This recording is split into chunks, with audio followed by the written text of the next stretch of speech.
So I would encourage you to find some sort of a container, something that's off of your palette. We don't want this to get mixed in with any kind of color at this point. So just a separate container, whatever you have handy.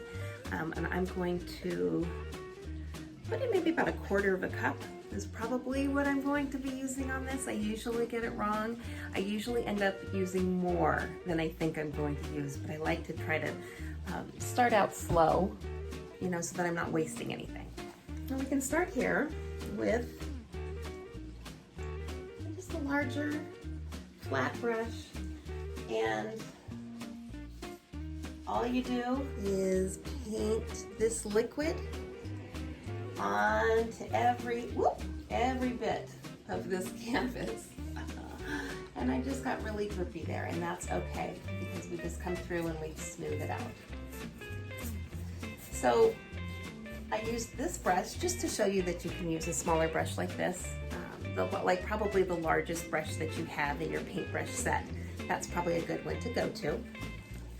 But then you can also grab just a larger traditional paintbrush. Get it nice and dipped in here. Of course, this depends on the size of your canvas too, right?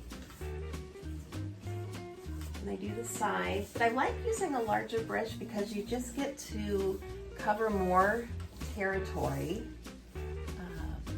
in one swipe, and you're less likely to miss anything.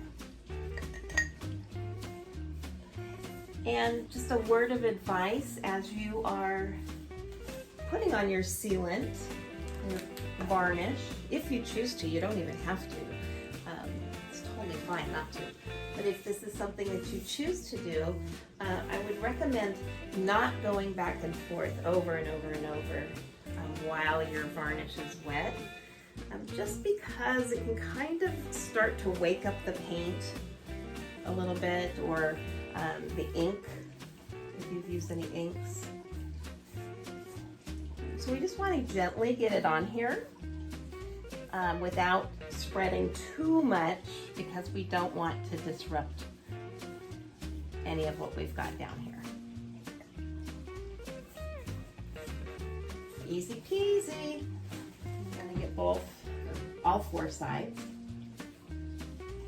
And so the bottom here, we're going to have to save a little bit of this, and we're going to come back and do the bottom once this other part is dry, because we need to be able to turn this over. But we've got a little bit left, so that was actually pretty good planning there. And then once you think you have it covered,